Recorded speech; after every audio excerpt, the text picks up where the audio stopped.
নমস্কার বন্ধুরা, small delta YouTube channel পক্ষ থেকে আপনাদের স্বাগত জানাই। আজকে আমরা নিয়ে এসেছি জানুয়ারি মাসের শেষের দিকে লেবু গাছের কী পরিচর্যা করতে হবে। লেবু গাছ বলতে আপনার সব ধরনের লেবু গাছ, সেটা আপনার মালটা হতে পারে, মৌসুমি হতে পারে, কমলা হতে পারে, বা আমাদের পাতি লেবু বা শরবতী লেবু বা কাগজি লেবু, গন্ধরাজ লেবু, সবার জন্যই। কারণ এই সময়ে গাছ সবই ডরম্যান্ট পিরিয়ডে থাকে, ঘুমন্ত অবস্থায় থাকে। এই সময়ে আপনার গাছে কখনও কোনো দেখবেন ফুল জাস্ট আসার সময় হয়ে এসছে, বা কিছু কিছু কোনো গাছে হয়তো ফুল আসা শুরু করেছে সবেমাত্র। তো এই সময়ে আমরা এই ধরনের অল টাইম গাছগুলোই বা লেবু গাছগুলোই কী ধরনের পরিচর্যা করব, আমি এখানে মূলত একটা অল টাইম মাল্টা গাছ, থাই মাল্টা গাছের, ভিয়েতনাম মাল্টা গাছের একটা, ভিয়েতনাম বা থাই এই ধরনের অল টাইম যে গাছগুলো আছে তার পরিচর্যা কীভাবে হবে আমি দেখাচ্ছি। তো এটা আমার একটা ভিয়েতনাম মাল্টা গাছ অল টাইম। এটা অল টাইম কেন বলছি তার আপনার পুরো ডেফিনেশান বা পুরো জিনিসটা আপনাদের আমি দেখাবো। তো প্রথমত দেখাই এই সময় আপনারা কী পরিচর্যা করবেন। প্রথমত দেখুন, আমার গাছের গোড়াটা একটু হালকা অপরিষ্কার হয়ে আছে। প্রথমতই গাছের গোড়াটা পরিষ্কার করে দেবেন, কারণ এই সময়ে গাছের গোড়ায় যদি এই সমস্ত ধরনের ঘাস, এক্সট্রা ঘাস বা অন্যান্য গাছপালা থাকে, সেক্ষেত্রে সেই গাছপালা থেকে কীটপতঙ্গ আমাদের লেবু গাছটাকেও এফেক্ট করবে। তো অবভিয়াসলি এই ধরনের পরিচর্যাগুলো, এই প্রথম আগাছা পরিষ্কার করে রাখতে হবে। দ্বিতীয়ত হচ্ছে অবাঞ্ছিত ডাল। যে সমস্ত ডালগুলো গাছের ভেতরে মধ্যেখানে আছে, যেগুলো দেখুন আমি এখানে কেটে দিয়েছি, এগুলো কেটে দিয়েছি এখানে, এইগুলো এইভাবে এখান থেকে প্রুনিং করে দিতে হবে। সেটা আপনি প্রুনারের মাধ্যমে করতে পারেন, বা কোনো ধারালো অস্ত্রের মাধ্যমে করে দেবেন। কিন্তু করে দেওয়ার পরে আর একটা যেটা করতে হয় সেটা হচ্ছে, যখন আমি এতে যে ছত্রাকনাশক বা কীটনাশক যেগুলো বলবো সেগুলো স্প্রে করে দিলেই হয়ে যাবে তখন। তো এখানে কী করতে হবে সেগুলো আপনাদের দেখাই। এটা হয়ে গেল দ্বিতীয় স্টেপ, যে প্রুনিং আমাদের প্রসেস যেটা করতে হবে সেটা হচ্ছে সেকেন্ড স্টেপ। থার্ড হচ্ছে আমরা এর পরিচর্যা কী করব। এই সময় আমরা কোনো এক্সট্রা জল দেবো না। ফোর্থ হচ্ছে আমরা এক্সট্রা কোনো পিজিআর বা এই ধরনের কোনো এক্সট্রা খাবার গাছের গোড়ায় আমরা দেবো না। মাটিতে কোনো খাবার দেবো না। আমরা মাটিতে জলের পরিমাণটা কখন দেবো, জল বা টবে যেগুলো গাছ আছে সেগুলো দেখবেন মোটামুটি টবের মাটি যদি মুঠো করলে মুঠোটা থাকছে, তাহলে দেখবেন মাটিতে জলের পরিমাণটা ঠিক আছে। কিন্তু যদি মুঠোটা ভেঙে যায়, গুঁড়ো হয়ে যাচ্ছে সঙ্গে সঙ্গে, তাহলে দেখবেন মাটিতে জলের পরিমাণ নেই একদম। তখন আপনাকে অল্প পরিমাণে জল দিতে হবে, একদম ডুবিয়ে জল দেবেন না। আর যেগুলো আমার গাছটা এটা একটা বাগানের মধ্যেখানে, এগুলো এখন জল দেওয়ার কোনো প্রয়োজন নেই। আপনারা অবাঞ্ছিত জল দেবেন না এই সময়, কারণ যদি আমরা এই সময়ে অতিরিক্ত পরিচর্যা করি তাহলে কিন্তু আমাদের গাছে আর ফুল আসবে না, শুধু পাতাই আসবে। তো ফোর্থ হচ্ছে আমরা কী কীটনাশক বা কী ছত্রাকনাশক স্প্রে করব। দেখুন, প্রত্যেকটা গাছেই এই সময় আমাদের কুয়াশা পড়ছে, তো প্রত্যেকটা গাছের পাতার ওপরই একটা ছত্রাকের লেয়ার থাকে, গাছের ডালেতে বা পাতার ওপরে।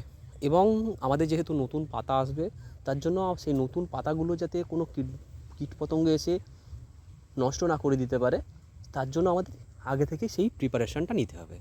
প্রথমত কী করতে হবে, আমাদের ম্যানকোজেব গ্রুপের ছত্রাকনাশক যেটা আমি স্প্রে করি সেটা হচ্ছে সাপ পাউডার, বা আপনারা এই কম্পোজিশনের যে কোনো ছত্রাকনাশক আপনি স্প্রে করবেন। এটা স্প্রের পরিমাণটা হচ্ছে পার লিটার 2 গ্রাম করে আপনারা স্প্রে করবেন, বা আপনার মিডিয়াম স্ট্যান্ডার্ড ওই চা চামচের 1.5 চামচ দেবেন, অলমোস্ট আপনাদের হয়ে যাবে পার লিটার 2 গ্রাম। আচ্ছা, এর সঙ্গে আর একটা কী স্প্রে করতে হবে, সেটা হচ্ছে একটা কীটনাশক অল্প, মানে হালকা ডোজের, যেগুলো আপনার খুব উচ্চ ডোজের নয়, সেই ধরনের আমাদের স্প্রে করতে হবে। সেখান থেকে আপনি মনোসিল, রোগার এগুলো স্প্রে করতে পারেন। এগুলো আপনার হচ্ছে পার লিটার 1 ml। এটা হচ্ছে দুটো জিনিস। এই দুটো জিনিস আপনি একসঙ্গেও স্প্রে করতে পারেন। অবশ্যই স্প্রে যখন করবেন সেটা বিকালের দিকে করবেন, সূর্যাস্তের পরে, মোটামুটি 4টের পর।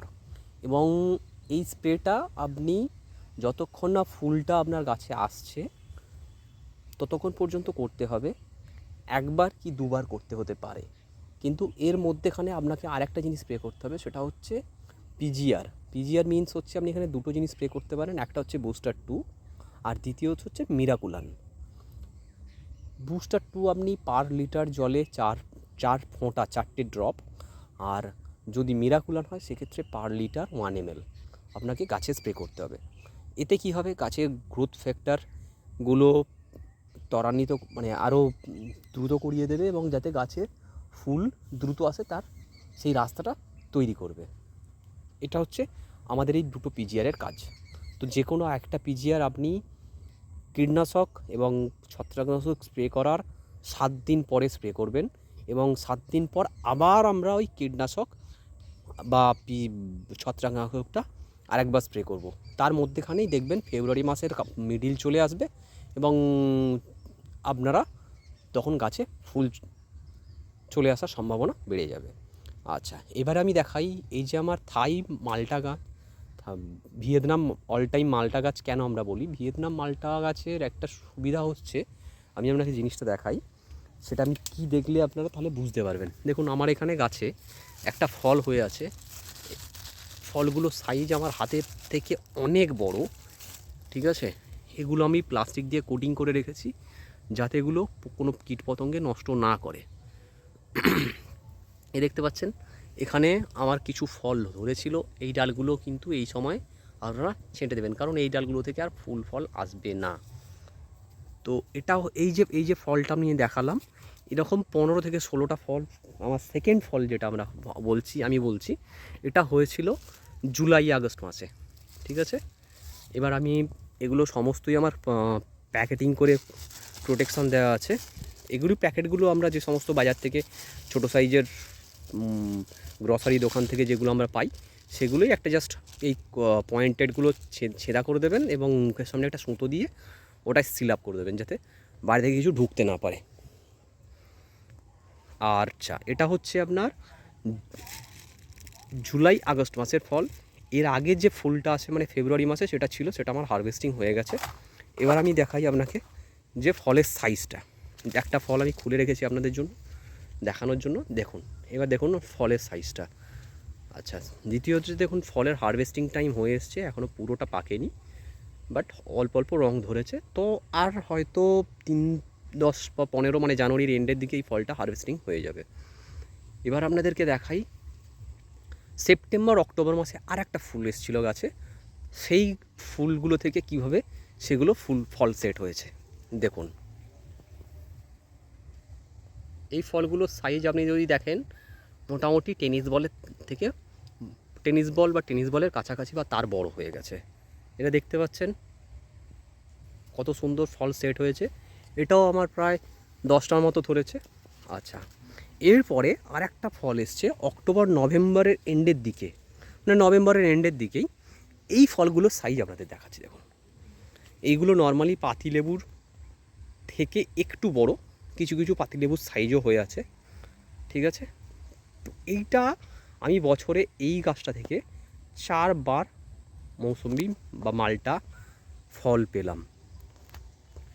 তো অবভিয়াসলি আমার আবার ফুলের টাইম চলে এসছে, আবার ফেব্রুয়ারি মাসে ফুল আসবে, তো আবার তার জন্য আমাদের নতুন করে পরিচর্যা শুরু করতে হবে।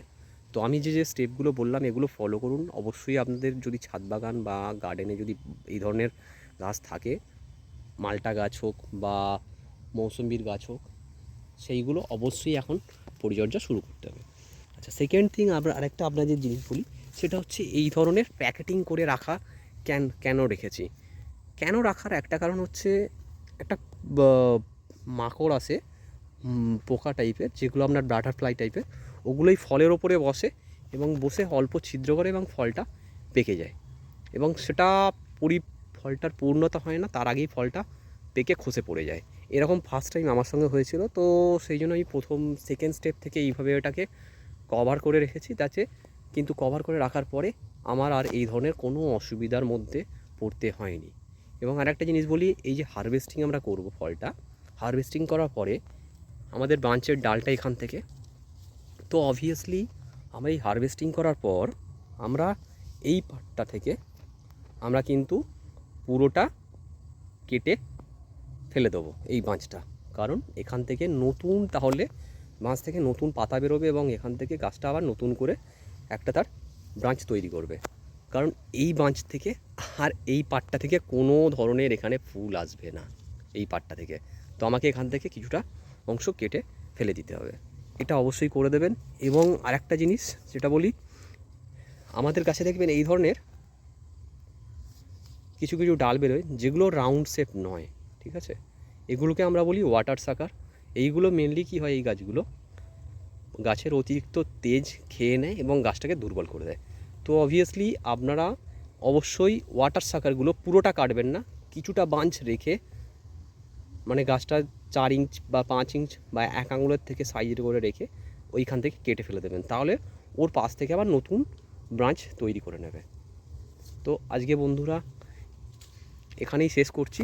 আর অবশ্যই আপনারা পরিচর্যা করুন এবং ফুল আসার পর, ফুল যখন ফুটতে শুরু করবে, আর আপনারা এক্সট্রা কোনো কীটনাশক স্প্রে করবেন না এবং কোনো ফাঙ্গিসাইড স্প্রে করবেন না, বন্ধ রাখবেন। তারপর ফুল যখনই এসে যাবে তখন এই সমস্ত স্প্রে করাগুলোকে বন্ধ করে রাখবেন, কারণ এই ফুল এসে গেলে এই ধরনের স্প্রে করলে গাছের আবার ফুলগুলো ক্ষতি হবে, তখন ফুলগুলো গাছ থেকে ঝরে যাবে। তো কোনোভাবেই কিন্তু আপনারা এই কাজটা করবেন না। নমস্কার বন্ধুরা, আজকে রাখলাম, আপনাদের এখানেই শেষ করলাম। আর খুব তাড়াতাড়ি আর একটা ভিডিও নিয়ে এসেছি, যেখানে আমি আমাদের আম গাছের ব্যাপারে পরিচর্যা আবার নতুন করে দেখাবো, কারণ আমার আম গাছে অলরেডি মুকুল এসে গেছে একটা, বাট বাকি গাছগুলো কীভাবে পরিচর্যা হবে সেগুলো আপনাদের আমি দেখাবো।